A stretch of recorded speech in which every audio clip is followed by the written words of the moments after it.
Proses yang ketiga tentang proses yang ketiga tentang yang berkaitan dengan lemak, metabolisme lemak adalah metabolisme kolesterol ya. Teman-teman sudah tahu, yakin tentang kolesterol, maka kolesterol adalah berikut ini adalah struktur daripada kolesterol. Ya, jadi ini adalah struktur daripada kolesterol yang diperoleh daripada database PubChem. Jadi PubChem, bagi teman-teman yang belum tahu, PubChem merupakan database online terbesar, bukan yang terbesar, salah satu database yang terlengkap yang isinya tentang senyawa-senyawa kimia yang sudah diketahui sejauh ini. Ya. Kemudian fungsi kolesterol adalah satu, kolesterol merupakan prekursor vitamin D. Ya. Kemudian kolesterol merupakan salah satu komponen daripada lipoprotein yang berada di plasma darah. Ya. Jadi salah satu komponen lipoprotein plasma darah. Ya. Selain itu juga kolesterol merupakan bahan dasar atau prekursor hormon steroid. Tadi saya sebutkan adalah estrogen, testosteron. Contoh lain daripada hormon steroid adalah progesteron, kortisol, aldosteron. Kemudian juga kolesterol itu penting untuk sintesis bile acid, kemudian untuk insulasi, untuk tadi yang saya sebutkan untuk melindungi organ, jaringan maupun sel-sel bagian dalam ya, dari pengaruh-pengaruh luar. Dalam konteks ini adalah thermal insulasi. Jadi kalau suhu di luar itu dingin, tapi dalam tubuh kita relatif bisa terjaga hangatnya, maka itu juga merupakan fungsi daripada kolesterol. Kemudian juga menginsulasi serat-serat saraf, ya, karena saraf itu juga merupakan jaringan maupun organ yang sangat penting sehingga perlu dilindungi, dan keberadaan kolesterol ini sangat penting sekali untuk mempertahankan suhu di sekitar serat-serat saraf agar tetap terkontrol. Kemudian juga membran fluidity lah, ini istilah yang paling penting, fluiditas membran. Karena terlalu banyak kolesterol akan membuat membran itu kaku, tapi ketika jumlah kolesterolnya cukup, maka membran itu akan sangat fluid, dalam artian sangat kita tahu kan membran plasma itu kan sangat sangat dinamis, ya, sangat fleksibel, mengikuti kondisi lingkungan luarnya. Kemudian juga membran homeostasis. Kolesterol berperan penting untuk mempengaruhi untuk menjalankan peran homeostasis membran. Kemudian formation lipid raft. Lipid raft itu adalah molekul pengangkutan yang bahan dasarnya adalah lemak-lemak dari membran plasma. Jadi ini merupakan fungsi-fungsi biologis penting daripada kolesterol. Jadi kolesterol itu kurang lebih tersusun atas 27 atom karbon, 45 atom hidrogen, dan juga 1 gugus hidroksil, sehingga formula kimiawi daripada kolesterol adalah C27, H46, dan O. Ya. Jadi ini adalah overview tentang kolesterol. Kemudian kolesterol itu bisa dibuat melalui proses yang disebut sebagai jalur sintesis kolesterol secara de novo, yang mana kolesterol itu bahan dasar pembuatan kolesterol adalah asetil-CoA. Asetil-CoA itu bisa dihasilkan dari apa? Dari proses beta oksidasi. Ya.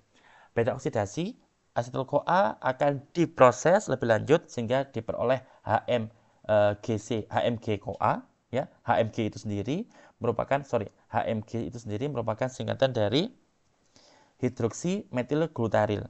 Ya. Hidroksi metil glutaril, ya, R-nya adalah CoA, C-nya CoA, ya, R-nya reduktase. Ya. Jadi HMGCR yang ditandai oranye ini adalah enzim hidroksi metil glutaril CoA reduktase, yang mana fungsinya dia adalah untuk mengubah HMG-CoA atau hidroksi metil glutaril CoA menjadi mevalonate. Ya. Mevalonate ini kemudian akan dikonversi menjadi IPP atau isopentenyl PP, ya, oleh bantuan enzim mevalonate kinase. Kemudian IPP akan dikonversi menjadi FPP atau farnesyl PP, ya. Itu dikonversi oleh enzim namanya farnesyl diphosphate sintase. Selanjutnya FPP akan dikonversi menjadi squalene oleh enzim farnesyl diphosphate farnesyl transferase 1 atau disebut juga sebagai squalene sintase. Kemudian squalene akan dikonversi menjadi 2,3 epoxy squalene oleh enzim SGLE. Kemudian SGLE ini adalah squalene epoksidase, ya. Kemudian akan 2,3 epoxy squalene akan dikonversi menjadi ionosterol oleh bantuan ionosterol sintase. Di sisi lain, 2,3 epoksiskualin juga bisa dikonversi menjadi dioksidoskoalin untuk kemudian diproses lebih lanjut menjadi 24S25 epoksikolesterol melalui jalur SHAN. Tapi kita fokus utama di sini adalah jalur de novo kolesterol atau kolesterol de novo. Maka ionosterol akan dikonversi menjadi kolesterol. Ya. Jadi ini adalah proses sintesis atau proses pembentukan kolesterol dari apa? Bahan dasarnya adalah asetil-CoA. Ya. Jadi yang tadi kita sebutkan 24S25 epoksikolesterol ini merupakan produk daripada jalur SHAN, ya, yang mana fungsi daripada molekul ini adalah untuk meregulasi metabolisme kolesterol ketika dibutuhkan. Ya. Nama lain daripada jalur sintesis kolesterol ini adalah asetil-CoA, HMG-CoA, mevalonate kolesterol pathway. Jadi namanya bisa bebas. Nah, ini yang penting. Ya, siapa tahu ini keluar di UTS, jadi dipersiapkan. Ya. Nah, jadi kalau teman-teman tadi lihat bahwasanya di proses sintesis kolesterol, yang pertama adalah proses asetil-CoA. Asetil-CoA itu bisa direaksikan dengan asetil-CoA oleh enzim tiolase untuk menghasilkan asetoasetil-CoA. Kemudian asetoasetil-CoA itu bisa direaksikan kembali dengan asetil-CoA dikatalis oleh enzim HMG-CoA sintase untuk menghasilkan HMG-CoA. Ya. Kemudian HMG-CoA ini akan dikonversi menjadi mevalonate yang tadi barusan kita jelaskan oleh enzim HMG-CoA reduktase untuk menghasilkan isopentil PP. Isopentil PP akan dikonversi menjadi farnesyl PP, enzimnya tadi yang kita sebutkan. Kemudian farnesyl PP akan dikonversi menjadi squanilin, squanilin akan dikonversi menjadi 7-dehidroksikolesterol, dan selanjutnya produk akhir dari reaksi sintesis kolesterol adalah kolesterol itu sendiri. Ketika nanti jumlah kolesterol sudah cukup atau tinggi bahkan, maka keberadaan kolesterol ini akan menjadi sinyal negatif feedback untuk menghentikan serangkaian proses sintesis kolesterol. Ya. Jadi ini disebut sebagai negatif feedback, yaitu ketika jumlah produk dari sebuah reaksi itu sudah cukup, maka reaksi itu akan dihentikan. Tandanya apa? Sinyalnya apa? Sinyalnya ya kolesterol itu sendiri. Dalam konteks metabolisme, dalam konteks sintesis kolesterol, ketika tubuh kita kekurangan kolesterol, maka reaksi ini, proses ini akan diaktifkan. Reaksi sintesis kolesterol akan diaktifkan. Kenapa? Karena jumlah kolesterolnya sedikit. Tapi nanti ketika kolesterolnya jumlahnya sangat banyak atau cukup, maka keberadaan kolesterol ini justru akan menjadi sinyal negatif feedback. Artinya apa? Sinyal inilah yang akan memerintahkan kepada tahapan ini untuk berhenti. Semacam, hei, berhenti. Jumlah kolesterolnya sudah banyak, cukup, tidak perlu ditambah lagi. Itulah proses yang kita sebut sebagai negatif feedback. Sebaliknya, ada namanya positif feedback, yang contohnya terjadi pada kasus ibu hamil mau melahirkan. Ketika ibu mau melahirkan, maka dinding-dinding rahim itu justru akan berdetak, akan berkontraksi. Makanya kita kenal istilah kontraksi. Loh, mengapa? Ya karena memang sudah waktunya melahirkan, maka untuk mengeluarkan janin dari rahimnya ibu itu harus didorong. Yang dorong siapa? Yang dorong ya kontraksi dinding-dinding rahim. Supaya cepat keluar, maka dinding rahim ini harus semakin dikontraksi. Sehingga ada enzim, ada hormon khusus yang diproduksi dalam momen ini. Yang mana hormon ini ketika diproduksi akan justru meningkatkan kontraksi dinding rahim. Akan diproduksi lagi hormon ini, akan semakin meningkatkan kontraksi dinding rahim. Seterusnya dan seterusnya sampai pada akhirnya nanti janin benar-benar keluar dari rahim, dan proses yang terjadi semacam ini terjadilah disebut sebagai positive feedback. Ya. Jadi kemudian ini, ya. Jadi ini adalah tahapan di mana sintesis kolesterol dilakukan. Nah, proses sintesis kolesterol ini teman-teman, itu kan tadi kita lihat di sini ada enzim, ya, asetil-CoA itu diubah menjadi HMG-CoA, dan HMG-CoA itu dikonversi menjadi mevalonate. Ya, kalau kita gambar sini tadi ini HMG-CoA itu diubah menjadi mevalonate oleh bantuan enzim HMG-CR atau hidroksimetilglutaryl-CoA reduktase. Nah, enzim ini teman-teman itu bisa dihambat oleh obat yang disebut sebagai famili obat statins. Ya, mungkin ada di antara kita yang kenal dengan istilah statins. Ya. Statin ini nama famili obat atau famili senyawa kimia. Ingat, tidak semua senyawa kimia adalah obat. Obat adalah senyawa kimia yang sudah lolos uji klinis 1, 2, 3. Ya. Jadi kalau ada senyawa kimia yang belum lolos uji klinis, maka disebut senyawa kimia saja.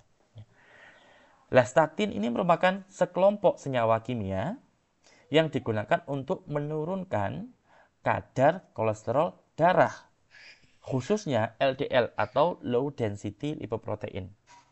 Loh, bagaimana cara menurunkan kadar kolesterol darah? Yaitu dengan cara menghambat kinerja enzim.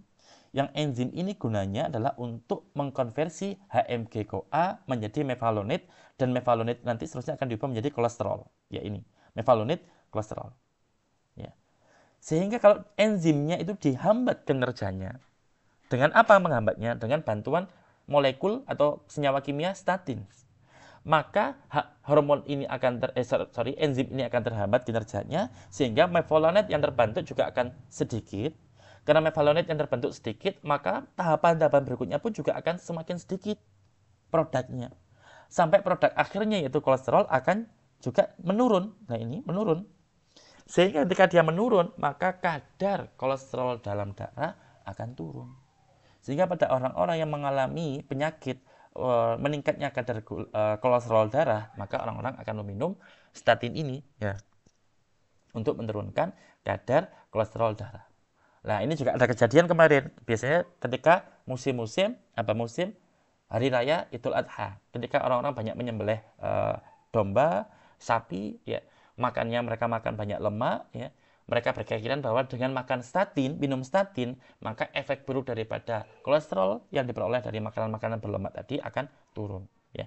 Tapi ingat, kalau minum obat tidak sesuai rekomendasi dokter itu pasti akan berdampak buruk. Jadi tidak boleh minum obat tanpa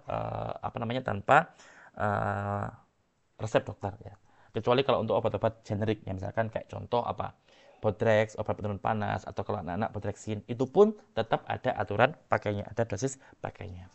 Statin itu sendiri, itu ada banyak jenisnya, ada Compactin. Ya, Compactin ini merupakan nama lainnya adalah Mevastatin. Ya, meskipun dia termasuk senyawa kimia golongan statin yang ditemukan awal-awal, tapi efeknya dia tidak terlalu kuat. Tapi di sini kita lihat contohnya adalah Compactin atau Mevastatin. Sejauh ini salah satu obat berarti yang sudah lolos klinis, ya, yang terkenal adalah atorvastatin dan simvastatin. Ini sudah sangat terkenal sekali. Selain untuk menurunkan kadar kolesterol dalam darah, ternyata atorvastatin dan simvastatin ini juga mampu digunakan untuk menumbuhkan tulang baru. Ya. Jadi fungsinya banyak. Senyawa kimia itu fungsinya banyak. Dalam konteks ini yang sudah ketahuan adalah untuk menurunkan kadar kolesterol darah. Dan juga ada cerivastatin. Nah, cerivastatin ini sendiri merupakan contoh statin yang dulu dikembangkan untuk menjadi obat. Sayangnya di tahap-tahap akhir diketahui cerivastatin ini memiliki dampak atau efek samping yang sangat berbahaya, sehingga ditarik dari percobaan lebih lanjut atau ditarik dari pasar. Ya. Jadi inilah contoh bagaimana negatif feedback itu berlaku pada sintesis kolesterol. Dan salah satu obat yang bisa digunakan untuk meregulasi sintesis kolesterol atau metabolisme kolesterol adalah obat-obat dari golongan statins. Contohnya adalah atorvastatin dan simvastatin. Ya. Ya, ini dipelajari, siapa tahu ini keluar dalam UTS nanti. Kemudian proses yang keempat, yang terakhir adalah ketogenesis. Ketogenesis sendiri merupakan formasi atau pembentukan badan-badan keton dari lagi-lagi dari asetil-CoA. Kapan badan keton itu dibuat? Yaitu ketika puasa yang lama atau ketika kita makan makanan yang rendah karbohidrat. Di mana terjadinya proses ketogenesis ini? Terjadinya di mitokondria sel-sel hepar, ya, di sel-sel hati. Ya. Contoh-contoh badan keton yang atau yang penting diproduksi oleh tubuh adalah asetoasetat, beta hidroksibutirat dan juga aseton. Tujuannya adalah kenapa kok badan keton ini dibuat, yaitu untuk menghasilkan energi alternatif untuk otak kita yang kerjanya memang sangat keras setiap saat untuk berpikir dan sebagainya, dan juga untuk otot-otot kita. Jadi inilah ketogenesis. Jadi ketika kita puasa, yang mana ketika puasa itu kita nggak makan, karena kita nggak makan maka berarti nggak ada asupan energi masuk. Oleh karena itu tubuh akan memproduksi keton, badan keton. Contohnya adalah asetoasetat, beta hidroksibutirat dan aseton. Untuk apa? Untuk menyediakan sumber energi alternatif bagi organ-organ tubuh kita, jaringan-jaringan tubuh kita yang sangat aktif bekerja, misalkan otak dan juga otot. Dan ini merupakan proses pembentukan atau sintesis badan keton yang terjadi tadi adalah di sel-sel hepar, khususnya di mitokondrianya. Maka asetil-CoA itu akan dikonversi menjadi asetoasetil-CoA, ya, 2-asetil-CoA akan dikonversi menjadi asetoasetil-CoA oleh enzim teolase. Kemudian asetoasetil-CoA akan dikonversi menjadi HMG-CoA oleh bantuan enzim HMG-CoA sintase. Selanjutnya HMG-CoA akan dikonversi menjadi asetoasetat oleh bantuan enzim HMG-CoA liase. Ya. Kemudian proses ini akan menghasilkan asetil-CoA juga. Selanjutnya asetoasetat akan dikonversi menjadi trihidroksibutirat yang merupakan contoh badan keton. Ya, ingat tadi badan keton utama adalah beta hidroksibutirat salah satunya. Kemudian juga asetoasetat juga bisa dan reaksi ini juga bisa berkebalikan teman-teman, yaitu 3-hidroksibutirat bisa juga dikonversi kembali menjadi asetoasetat. Ya. Jadi proses-proses semacam ini. Dan badan keton lain ya, yang juga bisa dihasilkan di tubuh kita adalah aseton. Ya, jadi aseton ini merupakan metabolic dead end. Dan teman-teman, proses ini tidak boleh dibiarkan berlama-lama karena ketogenesis yang berkelanjutan sampai bahkan berlebihan akan berdampak pada meningkatnya kadar badan keton di tubuh kita secara berlebihan, dan itu bisa cukup berbahaya bagi tubuh kita.